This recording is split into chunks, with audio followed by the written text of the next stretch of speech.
শুধু সাকিবই নয়, একের পর এক ধামাকা দিচ্ছে শবনম ইয়াসমিন বুবলি। কখনো সোভার সাজে, কখনো বউ সাজে, কখনো আবার ওয়েস্টার্ন সাজে। সে যেন এক এক রূপ ধারণ করে দর্শকদেরকে মাতিয়ে রাখছে। বলতে হবে এই বাংলাদেশ অভিনেত্রী বুবলিকে নিয়ে।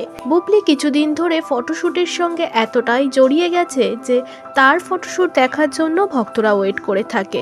এবার নায়িকা একটি প্রোগ্রামে নেচে দেখালেন। সেই প্রোগ্রামে পার্টিসিপেট করেছিল দিঘি, তানজিন তিশা, আরও বাংলাদেশের বহু অভিনেত্রী। বাদ পড়েনি শবনম ইয়াসমিন বুবলিও। তানজিন তিশাকেও নাচতে দেখা গিয়েছে দিঘিকে নাচ করতে। সেখানে ওয়েস্টার্ন পোশাকে ইংলিশ গানে নাচ করতে দেখা গেল বুবলিকেও। তবে দর্শকদের মনে প্রশ্ন উঠেছে, বুবলির এত রমরমিয়ে বাজার, তবে কোথাও গিয়ে যেন অপু বিশ্বাস তলিয়ে যাচ্ছে ইন্ডাস্ট্রি জগৎ থেকে। নায়িকাকে আগের মতো না দেখা যায় মুভি করতে, না তেমন আর সেভাবে ফটোশ্যুট বা ওপেনিংয়ের কাছে নায়িকাকে দেখা যাচ্ছে। এদিকে দিন দিন নিজের জায়গা আরও শক্ত করে ধরছে শবনম ইয়াসমিন বুবলি। এই দুই নায়িকাকে নিয়ে কন্ট্রোভার্সি শেষ থাকে না সোশ্যাল মিডিয়াতে। তবে তাদের একজন এত উঁচুতে, একজন এত ডাউনে, এটা নিয়েও প্রশ্ন উঠছে বারবার সোশ্যাল মিডিয়াতে।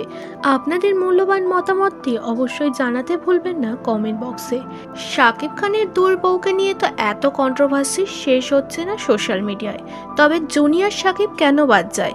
তাহলে চলুন জুনিয়র শাকিবের ব্যাপারে কিছু জানা যায়।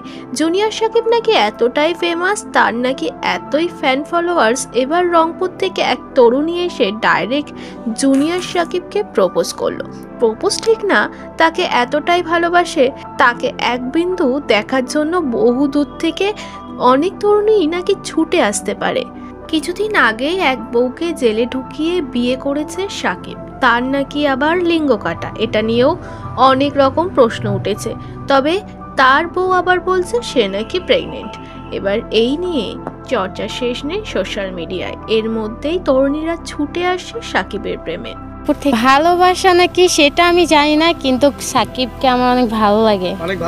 হ্যাঁ, শাকিব বলেন, আমি আর ধোকা খেতে রাজি না। প্রচুর মেয়ে আমাকে ভালোবেসেছে এবং ধোকা দিয়েও চলে গেছে। আপনাদের মূল্যবান মতামতটি শাকিবকে নিয়ে অবশ্যই জানাতে ভুলবেন না।